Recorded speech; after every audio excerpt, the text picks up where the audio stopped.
I waited all night. I kept thinking maybe there'd been some mix-up, some delay. But the next morning when I tried to call Patricia, the number didn't exist anymore. She'd blocked me, changed her number, tossed me aside like I was nothing.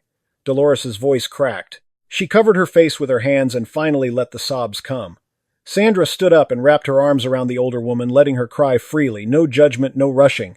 When Dolores finally calmed down, Sandra brought her a glass of cold water and sat beside her again. "Mrs. Dolores, do you have any idea why she'd do that?" Was there a reason? Dolores wiped her eyes and nodded slowly. "There is. And when I find my sons, when I tell them what Patricia did, they'll understand everything. They'll understand why she needed to get me out of the way." Sandra's phone rang. It was Diego, her cousin. I tracked down one of her kids, Carlos Henry Miller. He lives in New York City, works as a manager at a building supply store. I got his number through his social security records. Want me to call him?" Sandra looked at Dolores, who nodded nervously. "Call him Diego, but let me talk to him first." Minutes later, Sandra was on the phone with Carlos. She explained carefully, trying not to shock him, but making the seriousness clear. "My mom is there in Galveston. How? Who took her there?" His voice was genuine disbelief. Sandra looked at Dolores, who motioned desperately that she wanted to speak. "Carlos, your mom wants to talk to you." Dolores took the phone with trembling hands. "Carlos, is that you, my son, Mom?" "Mom, what are you doing in Galveston?" "I called your number last week and a woman answered, saying it wasn't your number anymore. I got scared. I called the others, nobody knew anything." His voice was thick with emotion. Dolores closed her eyes, feeling her son's love through the line. "It was Patricia, sweetheart. Your sister brought me here, and abandoned me." Silence. Then Carlos's voice came low, controlled but filled with cold rage. "I'm going to kill her. I swear to God I'm going to kill her." "No, Carlos, don't say that. But I need you to come here. I need you and your siblings to come. Because I need to tell you something. Something I should have told you a long time ago, something I kept hidden because I was afraid. But I'm not afraid anymore. Now I just want justice." Carlos exhaled hard. "I'm coming, Mom. First bus out. I'll call the others too. We're coming to get you and we'll handle this, I promise." When Dolores hung up, she looked at Sandra with eyes full of pain and determination. "My children are coming, and when they get here, I'm going to tell them everything. I'm going to tell them about my husband's inheritance. I'm going to tell them about the papers Patricia was making me sign. I'm going to tell them why she had to get me out of the way before it was too late." Sandra's eyes widened. This wasn't just abandonment, this was darker, bigger. Night fell over Galveston, the ocean breeze finally cutting the heat. Dolores slept for the first time in 3 days in Sandra's guest room, but she tossed and turned nightmares, twisting Patricia's face into something cruel and unrecognizable. Meanwhile, 200 miles away in Dallas, Patricia Miller sat on her couch, drinking beer and watching TV. Her husband Roger scrolled on his phone. "You think she's dead yet? 3 days is enough, right?" Patricia said it casually, like she was talking about the weather. Roger shrugged. "I don't know. But even if she's not, nobody's going to find her out there. Galveston's far. And even if they do, she's old. Who's going to believe her?" Patricia let out a humorless laugh. "She doesn't have memory problems. Her mind is sharp as a razor. But nobody needs to know that. Everyone thinks she's just a helpless old lady." Roger looked at her and at the papers. "You get everything I did. The house is in my name now. The bank account, too. Everything that old woman had is mine, ours. And my brothers and sister don't suspect a thing. And if they find out," Patricia turned with a cold smile, "find out what that mom took a trip and got confused that she's losing it.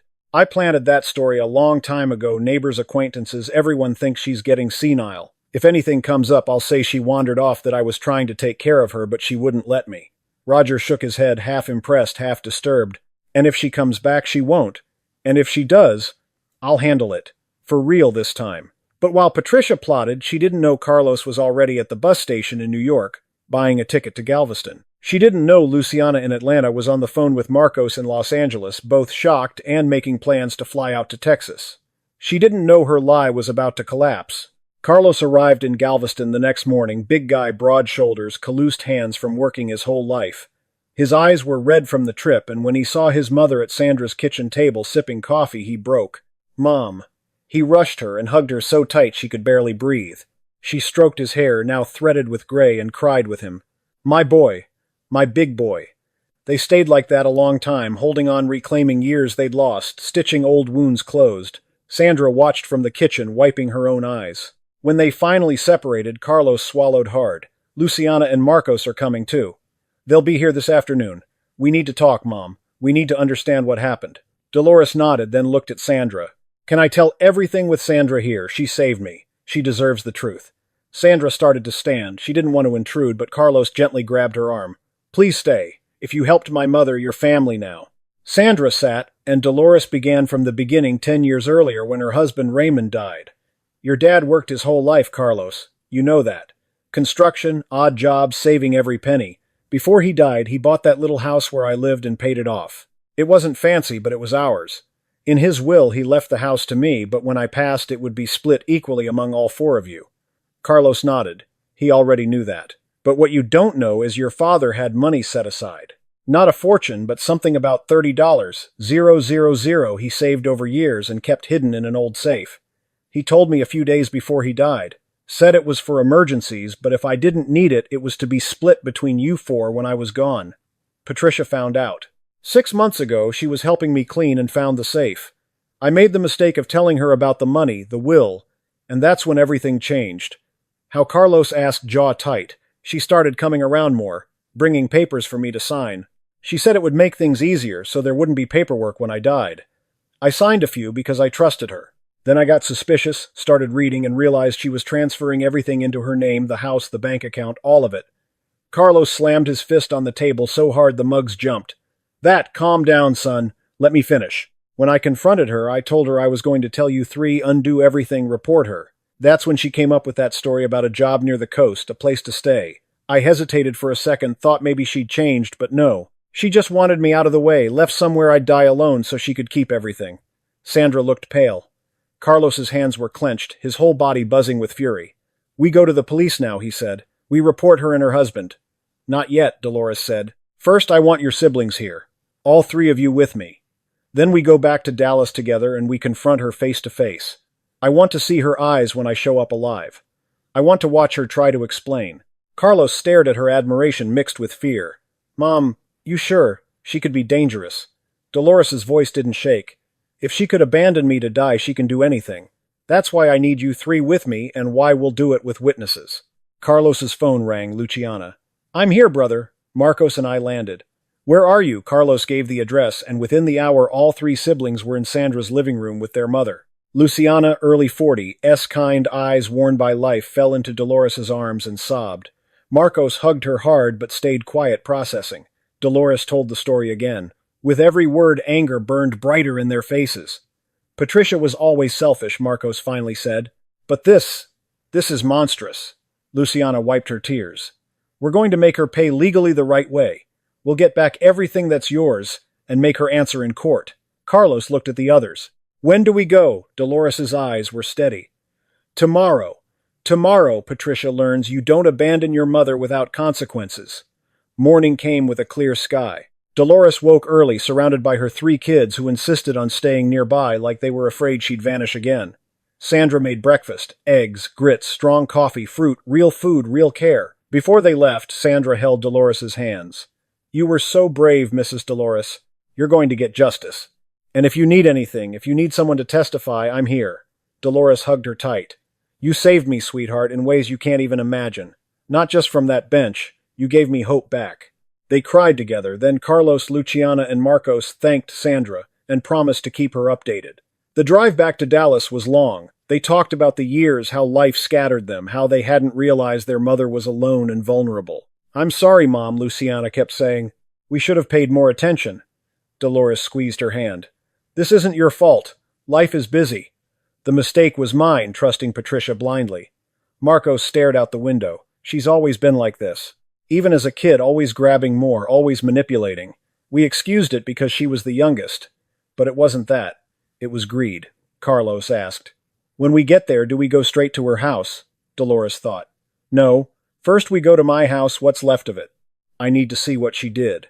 Then we go to the police and file a report. Then we confront her. They reached Dallas, late afternoon traffic and heat pressing in. Carlos parked in front of Dolores's small white house with blue trim, at least that's how it used to be. Now a new padlock hung on the gate and the garden was dying. She changed the locks, Carlos muttered. Of course. He broke the lock and they entered. Inside was devastation drawers, dumped furniture, missing papers scattered everywhere. Patricia had taken anything valuable. Dolores walked slowly through each room, fingertips brushing the walls like she was touching memories.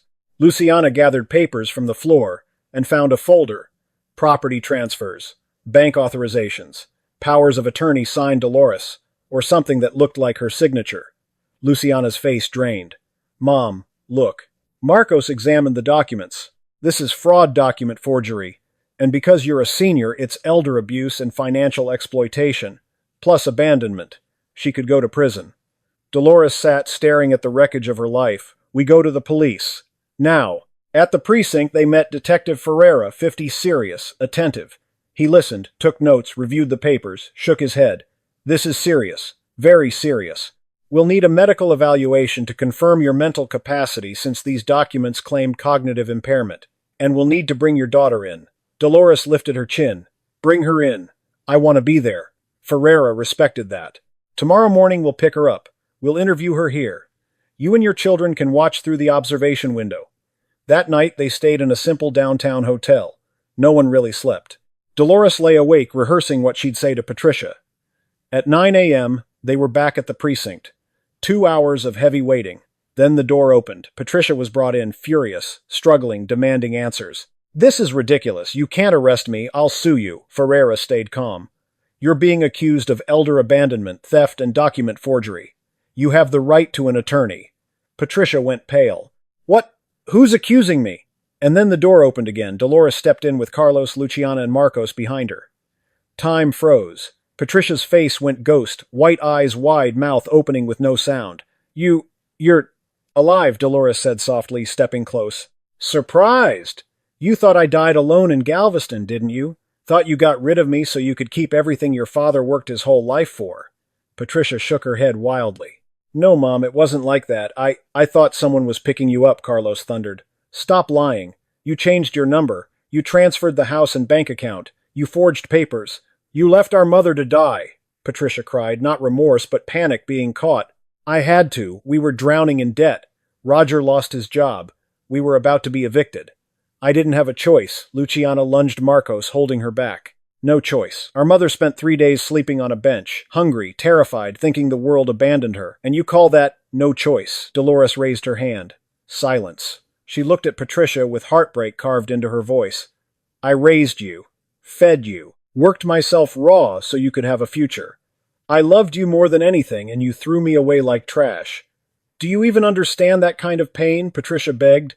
I'm sorry, Mom. Please forgive me. Dolores stepped back, tears falling, voice still firm. I don't know if I can forgive you. Maybe I don't even want to. What you did wasn't just against me, it was against this family and your father's memory. And now you will face consequences not because I want revenge, but because it's right. Detective Ferreira moved in. Patricia Miller, you're being formally charged. Depending on evidence and trial, you could face years in prison. Patricia searched her siblings' faces for mercy and found none. Mom, please. I'm your daughter. Think of your grandkids. Carlos's answer was ice. Did you think of our mother when you abandoned her? Patricia was taken away, screaming down the hallway. In the aftermath, the four of them held each other and cried, relief, grief, closure. It's done, Marcos whispered. Dolores shook her head. Not yet. We still have the paperwork, the house, the bank. But the worst part is over. The following days were a marathon of bureaucracy. Dolores completed medical evaluations proving she was fully lucid, no cognitive impairment at all. Carlos hired an experienced attorney, Mr. Maurice, who was outraged. Sadly, this happens, children exploiting elderly parents, but the abandonment makes this especially serious. They began the process to void every fraudulent document. It would take time, but the evidence was strong. Sandra agreed immediately to come testify, and when she arrived in Dallas, Dolores hugged her like a daughter. You came, I told you I would, and I want to see her pay for what she did to you. The trial was set for 2 months later. Patricia got out on bail. Roger sold their car to pay it, and she was ordered to stay away from Dolores and the siblings, and wore an ankle monitor. At the first hearing, Patricia looked thinner, hollowed out, terrified. Her cheap lawyer looked unprepared. Mr. Maurice presented forged documents, bank transfers, medical reports, and Sandra's testimony. The judge, Honorable Almeida, listened gravely. Patricia tried to soften it. I admit I made mistakes, but I never wanted my mother to die. I was desperate. Mr. Maurice cut through it. She changed her number to avoid being found. She forged documents for months. This wasn't panic. It was calculated cruelty. The judge set the final hearing. Outside the courthouse, Patricia tried to approach, blocked by security, begging from a distance. "Mom, please let's solve this as a family." Dolores walked to the edge of the allowed distance and spoke like a blade. "You destroyed this family. There's nothing to solve, only justice. But I'm your daughter. You stopped being my daughter when you left me to die." Patricia collapsed to her knees, sobbing. Dolores turned away and did not look back. In the weeks that followed, Dolores rebuilt new furniture, recovered items, a home becoming a home again. Carlos transferred his job to Dallas, so she'd never be alone again. Luciana visited often with the grandkids. Marcos called daily. Sandra stayed in touch constantly, becoming family. Mr. Maurice tracked down heirlooms. Patricia had sold one antique dresser from Dolores's mother and recovered it. Dolores wept when she touched it. She sold this for $200. Like it meant nothing. Patricia's world collapsed too. Roger left, neighbors avoided, her friends vanished. She tried sending letters through her lawyer. Dolores read one, apologies, excuses, desperation, and folded it away. "I'm not responding," she said. She's sorry because she got caught. Then the final trial came. The courtroom was packed, the case covered by local news, an elderly woman abandoned and exploited by her own daughter. Dolores refused interviews. She wouldn't make her pain a spectacle. On the stand, Dolores told everything: Raymond's work. The house, the $30, 0 inches savings, Patricia's manipulation, the abandonment in Galveston. People cried openly. Patricia couldn't look up. When she testified, she admitted most of it. The proof was overwhelming. Mr. Maurice's cross-exam was ruthless. Good intentions when you forged your mother's signature, when you sold her heirlooms, when you changed your number so nobody could find her. Patricia had no answers, only tears. Sandra testified next, describing the broken, lost woman she found and how no human being deserves to be discarded. After deliberation, Judge Almeida returned. Patricia Miller is found guilty of elder abandonment, financial exploitation, and document forgery. Sentenced 6 years in state prison and a $50,000 restitution judgment for emotional damages. All fraudulent documents are void.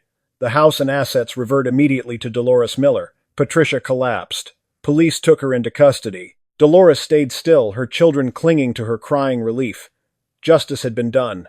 The story spread, and Dolores became known not for fame but for courage. Seniors came to her for help. With Sandra and Diego, she formed an informal support network with the local senior services office, guiding people on police reports, legal aid, and how not to be intimidated by abusive relatives. Dolores's life filled again. Grandkids, laughter, purpose. Over time, she and a local writer turned the story into a book, Back from Abandonment, The Story of Dolores, and donated the profits to senior shelters and support programs. The book sold thousands of copies, letters poured in, and other victims found courage. Even Patricia wrote from prison later, no excuses, no demands, only an acknowledgement that she finally understood the betrayal and intended to spend her life trying to be better. Dolores didn't reply right away, but she didn't throw it away either. Years later, the prison called Patricia had earned eligibility for supervised release weekend furloughs, semi-open program, but needed family sponsorship. Carlos exploded. "Absolutely not." But Dolores torn, said quietly, "If I fight elder abandonment and then abandon my own child when she's at rock bottom, what does that make me?" After hard conversations, Dolores agreed with conditions total. Honesty, no secrets. When Patricia first returned home, she was transformed, thin, short hair, no makeup, humility and fear in her eyes. She dropped to her knees at the gate. "I'm not asking forgiveness. I don't deserve it. I'm asking for a chance to rebuild my life." Dolores offered her hand. "Get up. In this house, nobody stays on their knees. Here, everyone has dignity." The months were tense. Patricia was quiet, helpful, careful. Carlos barely spoke to her. Luciana kept distance. Marcos stayed away at first. Slowly, through consistent actions, helping at the senior center, confronting another would-be abuser with the truth of what she'd done and what it cost, Patricia began to show change that looked real. Carlos's anger softened into cold civility. Luciana started to talk. Marcos eventually came, cried, and hugged her. "I hated you. But if Mom can move forward, I can't keep poison in my heart forever." Time passed. Dolores, now in her late 70s, coordinated statewide elder protection initiatives. The book became required reading in social work programs.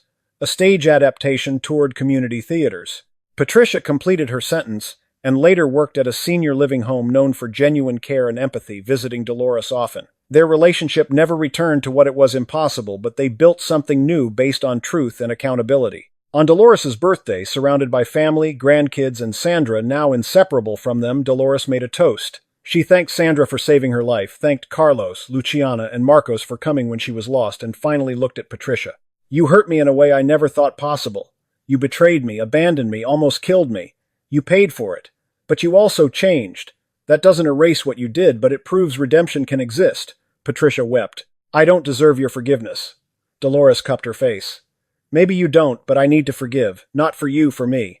Hate is too heavy for a woman my age. For the first time, mother and daughter held each other without lies between them. Later, washing dishes side by side, Patricia whispered, Thank you for a second chance.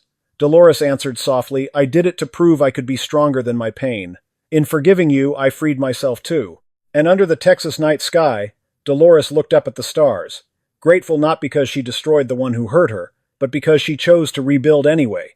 Because family isn't only blood, it's choice, accountability, healing, and stubborn love that refuses to die even when everything seems lost, and that in the end made all the difference. Did this story touch your heart?